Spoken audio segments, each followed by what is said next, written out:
बड़ा ही सुंदर श्लोक है। तो यहाँ पर अर्जुन जो कि एक जीव हैं, वे भगवान श्री कृष्ण को आदेश दे रहे हैं कि हे अच्युत, उनको कृष्ण को अर्जुन अच्युत कहकर संबोधित कर रहे हैं।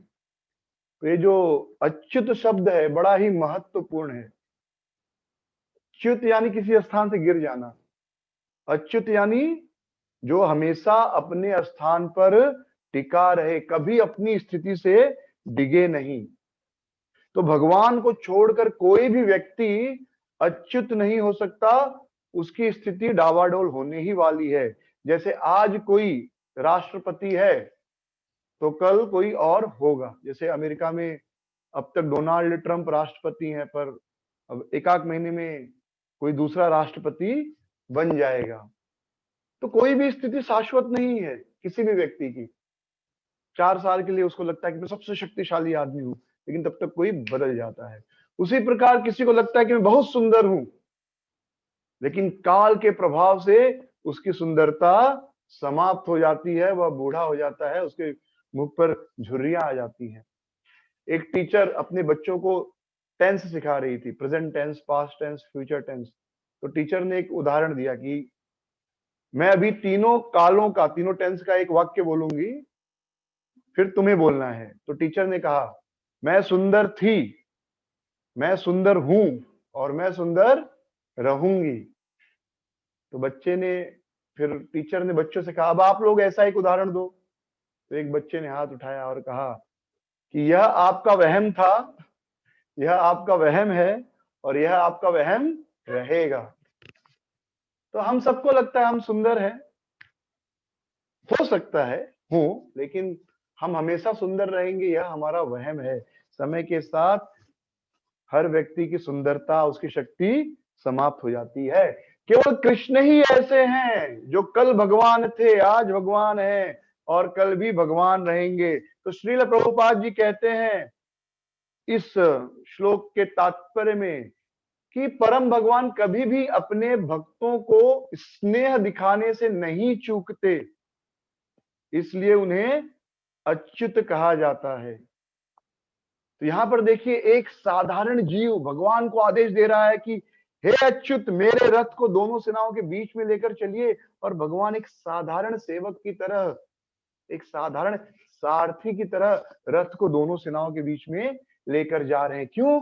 क्योंकि वे हमेशा अपने भक्तों को प्रेम दिखाते हैं, हमेशा स्नेह का कोई मौका नहीं छोड़ते, इसलिए उनको अच्युत कहा जाता है। तो केवल कृष्ण ही एकमात्र हैं जो किसी भी काल, परिस्थिति, समय में हमसे प्रेम करते हैं।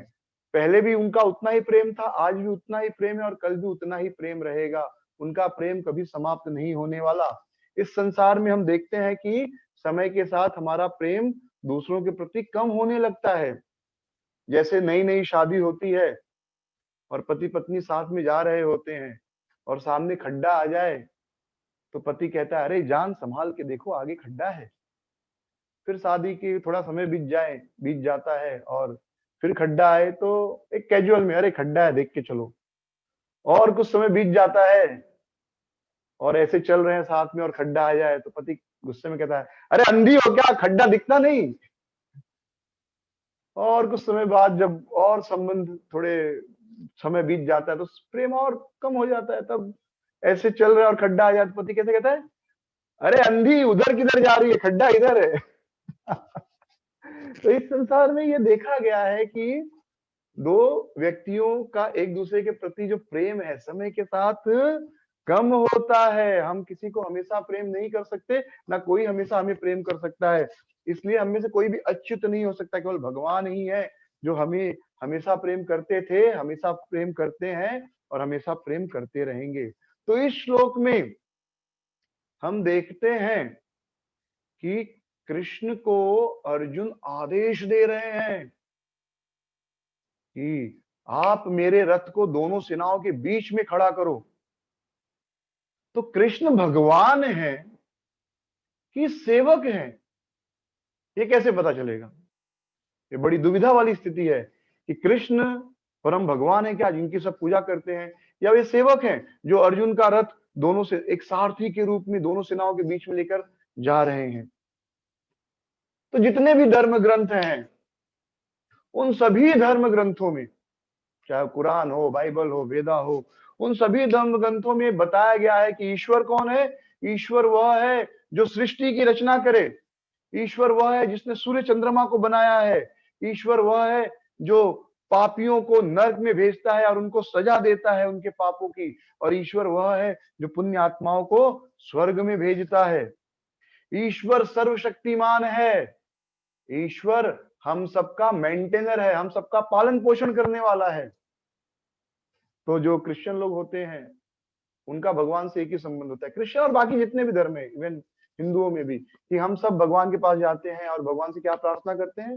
जैसे क्रिश्चियन लोगों में एक प्रार्थना है कि हे भगवान, हमें हमारा रोज का भोजन दीजिए। Oh god, give us our daily bread. अब आप समझिए, आप अपने दोस्तों के साथ बैठे हैं और आपका बेटा आपके पास आकर कहता है कि पिताजी, कृपया मुझे मेरा भोजन, रोज मुझे भोजन दीजिए। अगर आपका बेटा आपके दोस्तों के सामने आपसे ऐसी बात कहे, तो आपको प्राइड फील होगा कि शर्म आएगी? शर्म आएगी कि अरे ऐसे क्यों बोल रहा है, मैं तो रोज इसको खिलाता हूं, मेरे दोस्त क्या सोचेंगे। लेकिन इस तरह का बर्ताव हम रोज भगवान के साथ करते, रोज उनसे कहते हैं कि हे भगवान, हमारा रोजी रोटी चलाते रहो। जबकि भगवान तो एक सूअर को, हाथी को, चींटी को भी खिलाते हैं। तो सभी ग्रंथों में यही एक समझ है कि भगवान मतलब सर्वशक्तिमान है और उसका काम है हमारी आवश्यकताओं की पूर्ति करना। वह महान है, स्वामी है, और उसका काम है केवल देना देना देना। लेकिन श्रीमद् भागवतम और भगवत गीता में भगवान के एक और स्वरूप का वर्णन है जो कहलाता है माधुर्य, मधुर रस। इसके पहले जो हमने पढ़ा सुना कि भगवान सृष्टि की रचना करते हैं, सूर्य चंद्रमा का निर्माण करते हैं, हम सबका पालन पोषण करते हैं, वह आता है भगवान के ऐश्वर्य में। तो दो चीजें हर व्यक्ति में होनी चाहिए, ऐश्वर्य और माधुर्य। जैसे अगर आप अपनी बेटी या बहन के लिए कोई लड़का ढूंढ रहे हैं, तो हम कैसा लड़का ढूंढेंगे?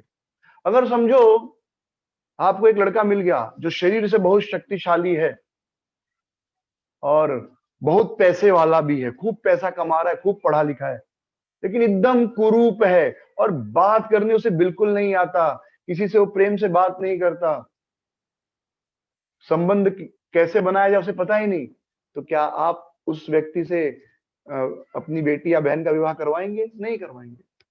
इसके उलट कोई व्यक्ति बहुत मधुर बोलता है, बहुत सुंदर है, मीठी मीठी बातें करता है, हर रिश्ते को निभाना जानता है, लेकिन एक भी पैसा नहीं कमाता, तो क्या ऐसे व्यक्ति से भी आप अपनी बेटी या बहन का ब्याह करेंगे? नहीं करेंगे। क्योंकि व्यक्ति के अंदर दोनों चीज होनी चाहिए, तब जाकर वह व्यक्ति पूर्ण होता है। उसी प्रकार भगवान के अंदर केवल एक ही चीज का वर्णन करना कि भगवान पूरी सृष्टि का निर्माण करते हैं, पालन करते हैं, दुष्टों को सजा देते हैं, ये केवल भगवान का एक पक्ष है। लेकिन एक दूसरा पक्ष भी है जो भगवान की स्वीटनेस, मिठास का वर्णन करता है। तो एक होता है ग्रेटनेस, जिसका वर्णन सभी ग्रंथों में, कुरान, बाइबल, तोरा और हमारे वेदों में भी। लेकिन भगवान का जो स्वीटनेस है, माधुर्य, उसका वर्णन नहीं। वह केवल श्रीमद् भगवत गीता, भागवतम और चैतन्य चरितामृत में वर्णन है उसका।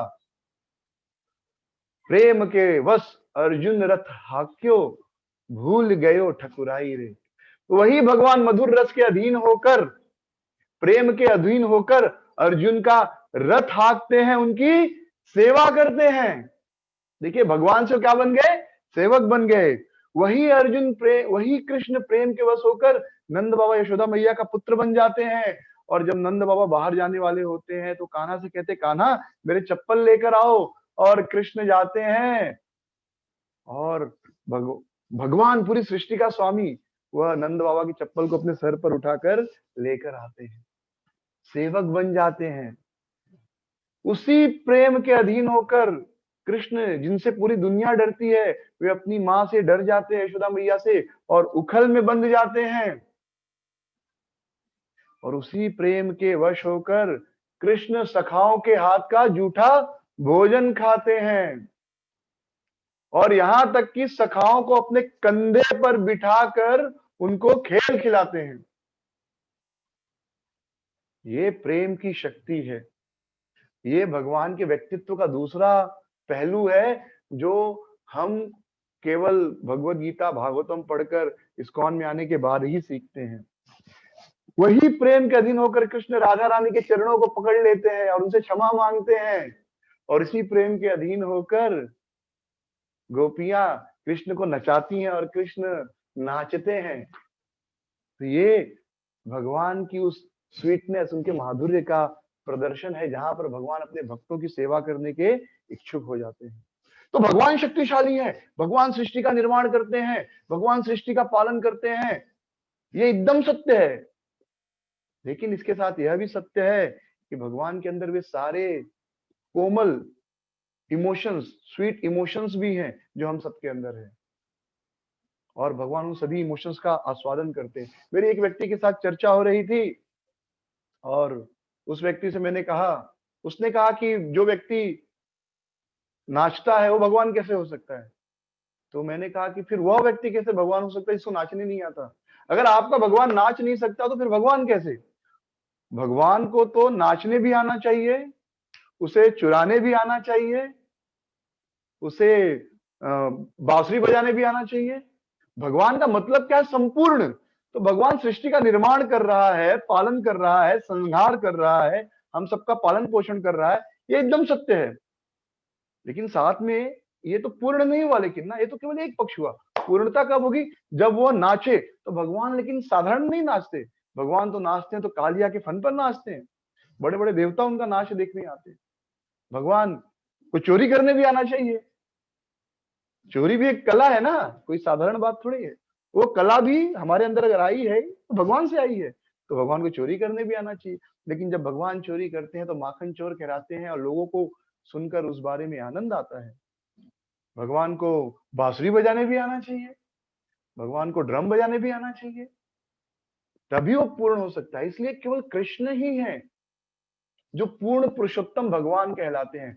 पूर्ण ऐश्वर्य और पूर्ण माधुर्य। ऐश्वर्य की गोवर्धन उठा ले रहे हैं, ऐश्वर्य की कालिया के फन पर नाच रहे हैं, ऐश्वर्य ऐसा कि 3 दिन के बालक मात्र और पूतना का वध कर रहे हैं, और माधुर्य ऐसा कि मां से डर कर ओखली में बन जा रहे हैं, नंद बाबा का चप्पल सर पर धारण कर रहे हैं, बांसुरी बजा रहे हैं, गोपियों के साथ नाच रहे हैं। ये ऐसे हमारे भगवान हैं, भगवान श्री कृष्ण, जो हमेशा अपने भक्तों का सेवक बनने की इच्छा रखते हैं। तो इसलिए यह श्लोक जो है मुझे बड़ा ही प्रिय है, जहां पर एक सेवक अपने स्वामी को आदेश दे रहा है, भक्त भगवान को आदेश दे रहा है, सेनयोर उभयोर मध्ये रथम स्थापितम अच्युत। हे अच्युत, हे कृष्ण, दोनों सेनाओं के बीच में मेरा रथ स्थापित कीजिए। तो यही विचार करते करते आज सोइए आप। इतने मधुर भगवान आपको कहाँ मिलेंगे? भगवान का काम केवल इतना ही नहीं कि पापियों को सजा दे और पुण्यात्माओं को स्वर्ग दे, इससे ज्यादा भगवान का काम है, और हमारे कृष्ण ऐसे पूर्ण पुरुषोत्तम भगवान है। So thank you very much. Hare Krishna. Srila Prabhupada की जय। गौर प्रेमानंदे। हरि हरि बोल।